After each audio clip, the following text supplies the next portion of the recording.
sont battus. Il est inutile de résister. Ne te laisse pas détruire comme Obi-Wan l'a été. Un duel dans Star Wars avait autrefois une vraie signification. Le plus souvent, quand tu y repenses, tu ne te souviens pas des parades ou des coups d'épée, mais de ce qui se passe après. Tu te rappelles ce que tu as ressenti quand la cape d'Obi-Wan est tombée après que Dark Vador l'a transpercé de son sabre laser, le choc de voir un mentor ou héros mourir si tôt. Tu te souviens à peine de la chorégraphie ou des mouvements de force bourrés d'effets spéciaux. Tu te rappelles seulement de la fin de la conversation, car c'est ce qu'étaient les duels à l'époque. Je ne basculerai jamais du côté obscur. Vous avez échoué, Votre Altesse. Je suis un Jedi comme mon père avant moi. Un affrontement d'idées, même si elles sont exprimées par des épées laser magiques venues de l'espace. Et d'une certaine manière, au fil des années, ce va-et-vient a laissé place à un spectacle athlétique mais excessif. Mais plus elles gagnaient en prouesse technique, plus elles perdaient ce qui les rendait iconiques à l'origine, en nous laissant froid. J'ai ressenti un grand trouble dans la force, comme si des millions de voix avaient soudain crié de terreur avant d'être réduites au silence. Les plus grands duels au sabre laser de Star Wars ne sont presque jamais les plus rapides ou complexes. Ce sont les moments où l'on comprend parfaitement les enjeux émotionnels sans que personne n'ait besoin de les expliquer à voix haute, ce qui remonte en grande partie à l'ADN même de Star Wars. George Lucas n'a jamais fait un simple film de science-fiction. Les premiers Star Wars sont essentiellement un immense mélange de séries Flash Gordon, de western et, surtout, de vieux films de samouraï. L'influence d'Akira Kurosawa marque toute la trilogie originale, notamment avec La Forteresse Cachée et Les 7 Samouraïs. À l'origine, les Jedi n'étaient pas conçus comme des super-héros. Ils étaient des guerriers spirituels errants, des moines d'une religion archaïque portant des armes anciennes dans un monde en déclin. Même Dark Vador ressemble moins à un méchant traditionnel de science-fiction et davantage à un esprit samouraï démoniaque sorti de Ronin Warriors. Et comme Lucas s'inspirait énormément du cinéma de samouraï, les premiers duels au sabre laser ont aussi hérité de beaucoup de ses instincts narratifs. Les combats étaient lents et calculés, les personnages s'évaluant mutuellement. Ils tournaient lentement l'un autour de l'autre, laissant des silences, seuls les sabres laser bourdonnaient pour créer la tension.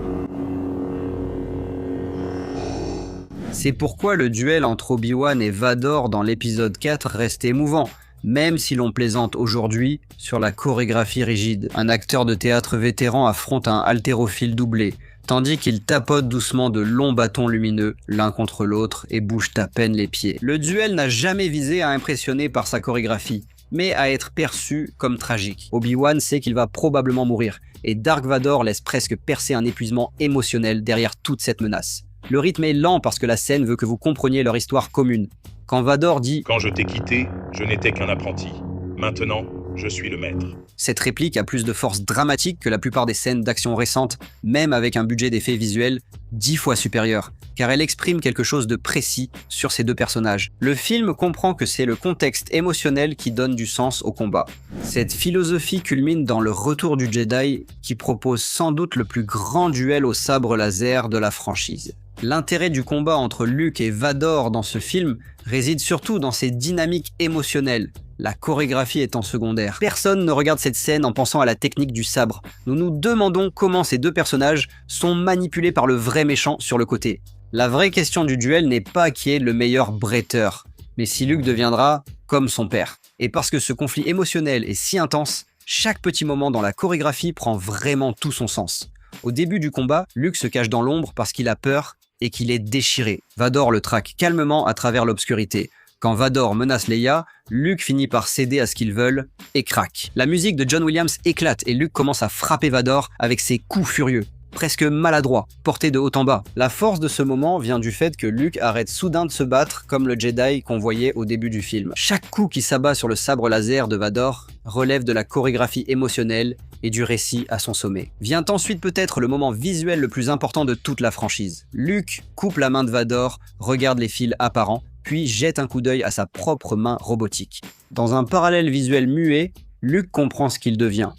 C'est pourquoi cette scène reste monumentale des décennies après. Pas parce que le combat au sabre est techniquement incroyable, mais parce que la narration émotionnelle est si claire et mythique que chaque moment paraît important. Puis les préquels sont arrivés, et les duels au sabre laser ont changé à jamais. Pour être honnête, cette évolution avait parfaitement du sens à l'époque. George Lucas disposait enfin de la technologie pour montrer les Jedi comme il les avait imaginés. Les préquels devaient représenter l'ordre Jedi à son apogée, rendant les combats plus acrobatiques et élaborés. Et lorsque Star Wars épisode 1, la menace fantôme, a introduit Darth Maul, le public n'avait vraiment jamais vu quelque chose comme ça auparavant.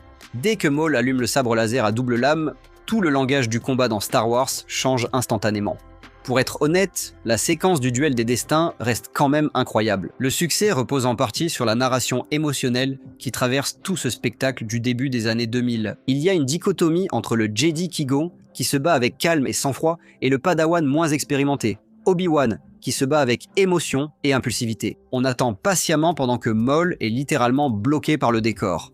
Quand Qui-Gon meurt, autre exemple d'histoire en écho, le style de combat d'Obi-Wan change aussitôt. Il devient imprudent et furieux, de la même manière que Luke l'a été avec Vador, afin de nous montrer le parallèle entre eux. Même si la chorégraphie est bien plus élaborée que dans la trilogie originale, les émotions restent lisibles à travers l'action. Encore une fois, c'est poétique, donc il rime. Cependant, les préquels ont aussi involontairement créé un problème dont Star Wars ne s'est jamais vraiment remis, habituant le public à attendre une escalade. Enfin, certains combats ressemblaient davantage à des démonstrations de cascades soigneusement répétées qu'à de vraies confrontations émotionnelles. Cette différence se ressent notamment lors du combat entre Yoda et le comte Dooku dans L'Attaque des clones.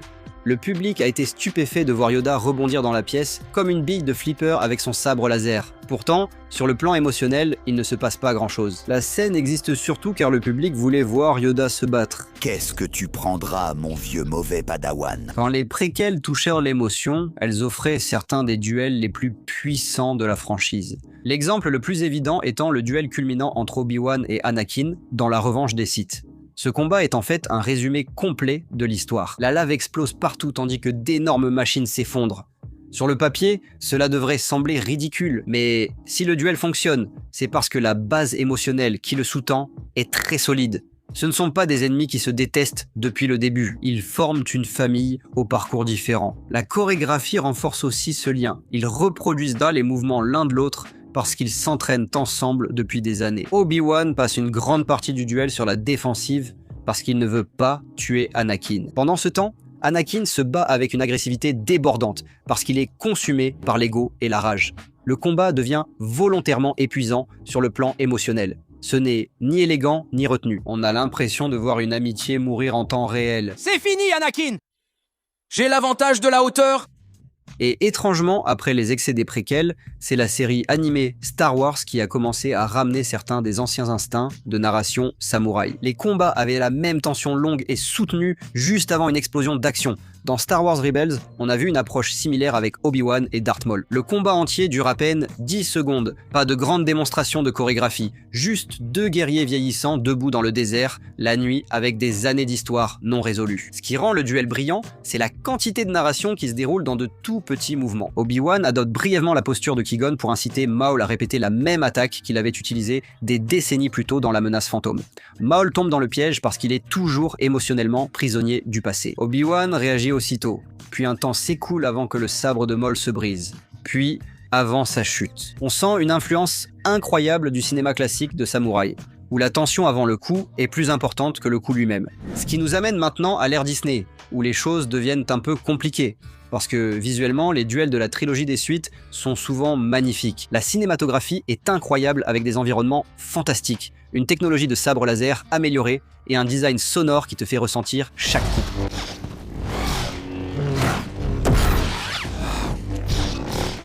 Le duel dans la forêt enneigée du réveil de la Force offre encore de superbes images, et il était rafraîchissant de retrouver des combats plus lents après les acrobaties des préquels. Kylo Ren combat comme s'il voulait écraser ses adversaires avec son sabre laser. Mais le problème, c'est que la nouvelle trilogie n'a jamais vraiment trouvé le cœur émotionnel de la relation entre Rey et Kylo, ce qui fait que les combats sont parfois visuellement impressionnants sans porter le même poids émotionnel mythique que les duels précédents. La trilogie originale avait parfaitement cerné Luke et Vador. Les préquels savaient qui étaient Obi-Wan et Anakin, alors que les suites changeaient sans cesse de direction, empêchant une réelle continuité émotionnelle.